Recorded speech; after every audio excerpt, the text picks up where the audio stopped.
ხვიჩა კვარაცხელიამ კრიტიკოსებს და ჰეითერებს შოკის მომგვრელი დუბლით უპასუხა. საფრანგეთის ლიგა 1-ის მორიგ ტურში პარი სენ-ჟერმენმა ნანტს უმასპინძლა და მარტივად 3-0 დაამარცხა. მატჩის საუკეთესო ფეხბურთელი ხვიჩა კვარაცხელია იყო, რომელმაც დუბლი გაიფორმა და ჰეტრიკის შესრულებად შეეძლო. ქართველი ფეხბურთელი, რა თქმა უნდა, ძირითად შემადგენლობაში მოგვევლინა და ლუის ენრიკემ მოედნიდან ის 66 წუთზე გაიყვანა. კვარამ პირველი გოლი პენალტის ნიშნულიდან მე-13 წუთზე გაიტანა. მეორე გოლი დეზირე დუეს ანგარიშზეა. ხვიჩამ დუბლი 50 წუთზე გაიფორმა. ზუსტად 10 წუთში კი ჰეტრიკის შესრულება შეეძლო, თუმცა მისი თავური დარტყმა ძელს მოხვდა. მატჩის დასრულების შემდეგ ავტორიტეტულმა გამოცემებმა ხვიჩა კვარაცხელიას თამაში შეაფასეს. Le Parisien. ხვიჩა კვარაცხელიამ მეორე გატანილი გოლით საბოლოოდ ჩააქრო ნანტის იმედები და ლუის ენრიკეს როტაციის საშუალება მისცა. გამოცემა Le Equipe. მიუხედავად იმისა, რომ ზოგჯერ კვარაცხელიას აკრიტიკებდნენ თითქოს მხოლოდ დიდ მატჩებში, მაგალითად ჩემპიონთა ლიგაზე აჩვენებდა საუკეთესო თამაშს, დღეს ხვიჩამ ეს ეჭვები გააქარწყლა. ლიონთან მატჩში შეცვლაზე შემოსულმა გოლი გაიტანა, ხოლო ამჯერად ძირითად შემადგენლობაში დაიწყო და პენალტით გახსნა ანგარიში, შემდეგ კი დუბლი შეასრულა, რაც მის შესაძლებლობებს სრულიად ასახავს. მეორე გოლის დროს კომბინაცია სწორედ მან დაიწყო. დემბელეს შესანიშნავი პასი მისცა და შეტევა თავად დაასრულა. საჯარიმოში შევარდა, სრულმოძრაობით მეტოქე მოატყუა და ბურთი მშვიდად გადაგზავნა კარში. მეორე სართულზე საშიში იყო და თავით ჰეტრიკის შესრულებად შეეძლო. ხვიჩამ ყველაფერი გააკეთა და ლუის ენრიკემ მას დასვენების საშუალება მისცა.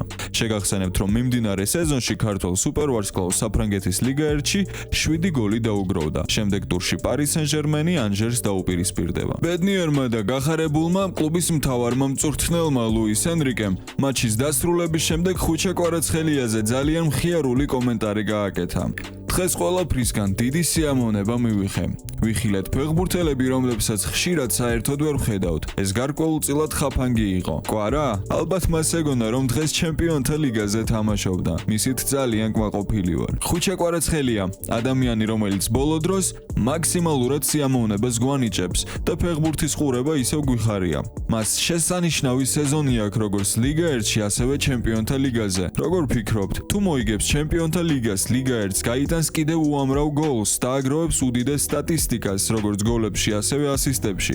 ექნება თუ არა შანსი, რომ ოქროს ბურთი მოიგოს, იმის გათვალისწინებით, რომ მსოფლიო ჩემპიონატი მოდის. და ყოველთვის, როდესაც ტარდება ესეთი დონის ტურნირი, ოქროს ბურთს ძირითადად იღებენ ფეხბურთელები, რომლებიც ამ ტურნირზე გაიბწყინებენ. სამწუხაროდ კვარაცხელიას ეს საშუალება არ აქვს. დაწერეთ კომენტარებში თქვენი აზრები ამ თემასთან დაკავშირებით. მიმდინარე სეზონში ზურიკო დავითაშვილი სენტ-ეტიენის ლიდერად ჩამოყალიბდა. ქართველმა ფეხბურთელმა გამოცემა Le Progress-თან ისაუბრა.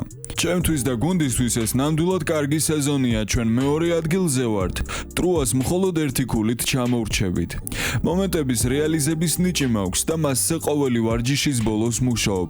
ეს აშკარად მეხმარება გაუმჯობესებაში და მოედანზეც ჩანს. ფსიქოლოგიურადაც უფრო მარტივი ხდება დარტყმა და შეტევების დასრულება. ვერ ვიტყოდი, რომ ცოტას დავრბივარ, უბრალოდ უფრო ეფექტურად მოქმედებ. ეხლა შეტევა უფრო მარტივია, რადგან ბურთის გათამაშებისას თითოეულ ფეხბურთელს თავისი პოზიცია ზუსტად აქვს განსაზღვრული, რაც ძალისხმევას ამარტივებს. ფიქრობ, ყოველ სეზონში პატარა დეტალებში ვუმჯობესდები. საფრანგეთში მოსვლის შემდეგ ყოველწლიურად ვზრდი გოლებისა და ასისტების რაოდენობას. იმედი მაქვს, შემდეგ სეზონში კიდევ უკეთესი იქნება. შეგახსენებთ, რომ ქართველი ფეხბურთელი მიმდინარე სეზონში დიდებულ ფორმაშია. ყველა ტურნირზე ერთად 28 ჩატარებულ მატჩში 14 გოლი გაიტანა და 4 საგოლე გადაცემა შეასრულა. ბრავო ზურიკოს!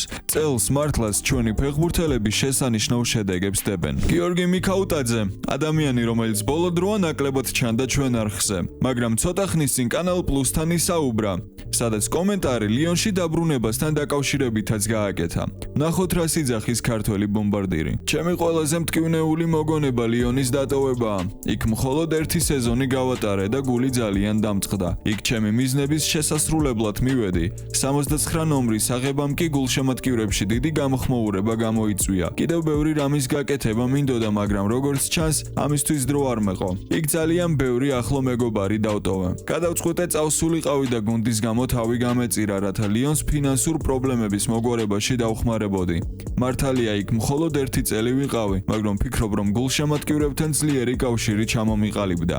ამ ეტაპზე მომავალზე არ ვფიქრობ, თუმცა შესაძლოა ერთ დღესაც დავბრუნდე. ჩემი სათქმელი ლიონის ფანებისთვის ძალიან მენატრებით და წარმატებებს გისურვებთ სეზონის დარჩენილ ნაწილში. შეგახსენებთ, რომ ლიონმა გიორგი მიქაუტაძე ვილიარეალში 2025-26 წლების სეზონის დაწყებამდე ბონუსის ჩათვლით 36 მილიონ ევროდ გაყიდა. სამწუხაროდ გიორგიმ თავის ოცნების კლუბში ვერ მოასწრო იმის გაკეთება, რაც უნდოდა, მაგრამ ახლა ლა ლიგაში ანათებს და წარმატებებს უსურვებ მას. იმედია შეძლებს და ყველა თავის ოცნებას აიხდენს. თუ ამ ვიდეომ მინიმალური სიამოვნება მაინც მოგანიჭა, აუცილებლად დააჭირე ლაიქის ღილაკს და გამოიწერე არხი. ვიდეო კი დასასრულს მივახლოვ და მე გემშვიდობებით მომავალ შეხვედრამდე და აბა, წარმატებები.